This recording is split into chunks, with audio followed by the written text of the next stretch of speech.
ലോകം വീഴുന്ന ആ സന്ദർഭത്തിൽ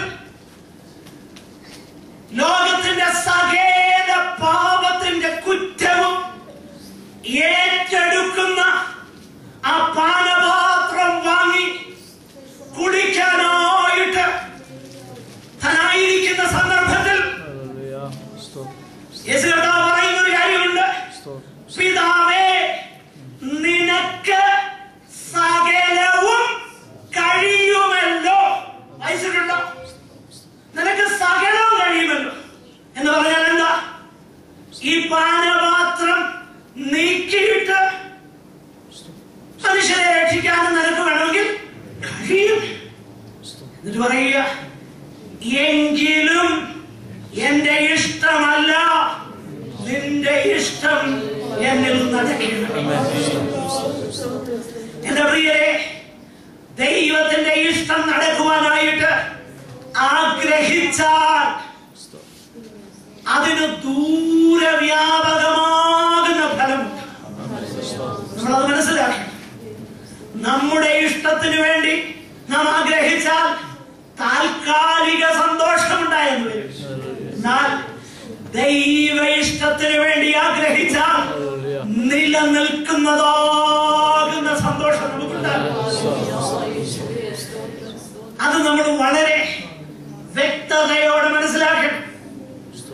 സകലതിനേക്കാളും ഉപരിയായി ദൈവത്തിന്റെ ഇഷ്ടം എന്റെ ജീവിതത്തിൽ നടക്കണമേ എന്ന് പ്രാർത്ഥിക്കാൻ കഴിയുന്നത് ഭയങ്കര സ്ട്രഗിൾ.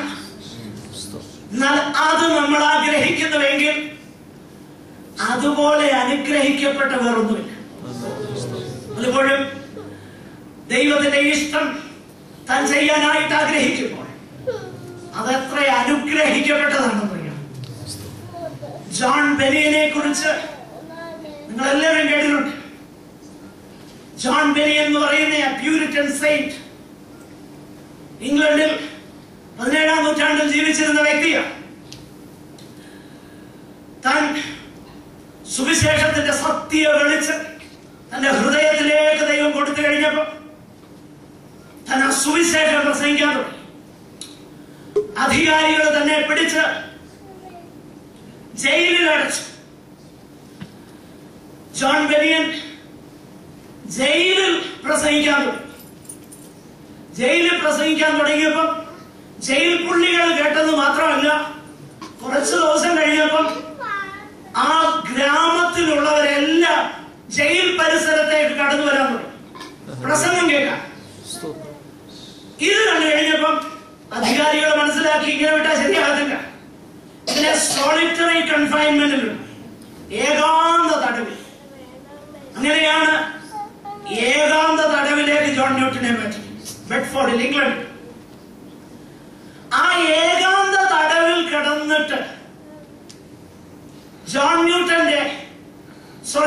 ജോൺ ബെനിയന്റെ പ്രസംഗം ഒരു അർത്ഥത്തിൽ പറഞ്ഞാൽ ഇന്നും തീർന്നിട്ടില്ല. അവിടെ കിടന്നപ്പം ദൈവം കൊടുത്ത ഒരു പ്രത്യേക സ്വപ്നമാണ് പരദേശി മോക്ഷയാത്ര എന്നുള്ള പുസ്തകം. ഇന്നും ആ പുസ്തകം അനേക വിശുദ്ധന്മാർക്ക് ധൈര്യം കൊടുക്കുന്നു, ലക്ഷ്യബോധം കൊടുക്കുന്നു. എന്തുകൊണ്ടാണ് നിയമം?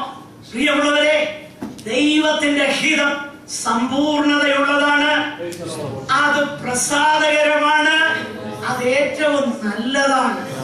അങ്ങനെയെങ്കിൽ നമ്മുടെ പ്രാർത്ഥനയിൽ ഒരു കാര്യം ഈ വിശുദ്ധനെ പോലെ നമ്മൾ കൂട്ടിച്ചേർക്കണം. ഇതൊക്കെയാ ദൈവമേ എന്റെ ആഗ്രഹം, എന്റെ അപ്പച്ച, ഇതൊക്കെയാണ് ഞാൻ ആഗ്രഹിക്കുന്നത്. പക്ഷെങ്കിൽ നിന്റെ ഇഷ്ടപ്രകാരം മാത്രമേ ഇത് എനിക്ക് ലഭിക്കാം. നിന്റെ ഇഷ്ടപ്രകാരമേ ഇത് സംഭവിക്കാം. നിന്റെ ഇഷ്ടത്തിൽ നിന്നും ഞാൻ മാറിപ്പോകുവാൻ ഇടയാകരുതേ. നമ്മുടെ കണ്ണുകളെ അടയ്ക്കാൻ നമുക്ക് പ്രാർത്ഥിക്കാം. Glory to God. Hallelujah. ഈ രാത്രി സമയം നാം കേട്ടതാകുന്ന തിരുവചനത്തിന്റെ മുൻപാകെ ഒരു നിമിഷം നമുക്ക് നമ്മെ തന്നെ ഏൽപ്പിച്ചു കൊടുത്ത് പ്രാർത്ഥിക്കാം. വാസ്തവമായിട്ടും നമ്മുടെ കാഴ്ചപ്പാടെന്താ? ഈ ലോകത്തിൽ ചില കാര്യങ്ങൾ നേടിയെടുക്കാനുള്ള ഉപാധിയാണോ നമ്മുടെ പ്രാർത്ഥന? ദൈവത്തിന്റെ വചനം പറയുന്നു, അവന്റെ ഇഷ്ടപ്രകാരം 1 യോഹന്നാൻ 5:14 അവന്റെ ഇഷ്ടപ്രകാരം നാം എന്തെങ്കിലും അപേക്ഷിച്ചാൽ അവൻ നമ്മുടെ അപേക്ഷ കേൾക്കുന്നു എന്നുള്ളത് നമുക്ക് ദൈവത്തോടുള്ള ധൈര്യമാകുന്നു. അങ്ങനെയെങ്കിൽ അവന്റെ ഇഷ്ടം തിരിച്ചറിയാനുള്ള ആ സ്ട്രഗിൾ ആകട്ടെ, ആ പോരാട്ടമാകട്ടെ നമ്മുടെ പ്രാർത്ഥന. നമ്മുടെ ഇഷ്ടത്തിന്മേൽ അതിനെ പിടിച്ചടക്കിയിട്ട് എന്റെ ദൈവമേ, അതിനെ നിന്റെ ഇഷ്ടത്തിന്റെ കീഴിൽ കൊണ്ടുവരുവാൻ ഞാൻ ആഗ്രഹിക്കുന്നു എന്ന് പറയുന്ന ആ പോരാട്ടമാകട്ടെ നമ്മുടെ പ്രാർത്ഥന. അതിനുവേണ്ടി നമുക്ക് നമ്മെ തന്നെ ഏൽപ്പിക്കാം. അങ്ങനെയെങ്കിൽ ദൈവനാമത്തിൽ മഹത്വപ്പെടും. ദൈവരാജ്യത്തിന്റെ കെട്ടുപണിക്കായിട്ട് ദൈവം നമ്മെ ഉപയോഗിക്കും. എന്തുകൊണ്ടാണ് സഭ ഉറങ്ങുന്നത്? എന്തുകൊണ്ടാണ് ദൈവം ആഗ്രഹിക്കുന്നത്? സുവിശേഷത്തിന് വ്യാപ്തിയില്ലാത്തത്. നാം സ്വാർത്ഥമോഹികളായി തീർന്നു. നമുക്ക് നമ്മുടെ വിഷയങ്ങളാണ് വലുത്. എന്നാൽ എന്റെ പൊന്നു കർത്താവേ, നിന്റെ ഇഷ്ടം, നിന്റെ ആഗ്രഹം അതെന്നെ, എന്റെ കുടുംബത്തിൽ, എന്റെ കുഞ്ഞുങ്ങളിൽ, എന്റെ സഭയിൽ നടക്കണമേ എന്ന് നമുക്ക് പ്രാർത്ഥിക്കാം. അതിനായി ആഗ്രഹിക്കാം. സഹോദരന്മാരിൽ ഒരാൾക്ക് ദയവായി പ്രാർത്ഥിക്കാം. നല്ല ദൈവമേ, സ്വർഗ്ഗസ്ഥ പിതാവേ,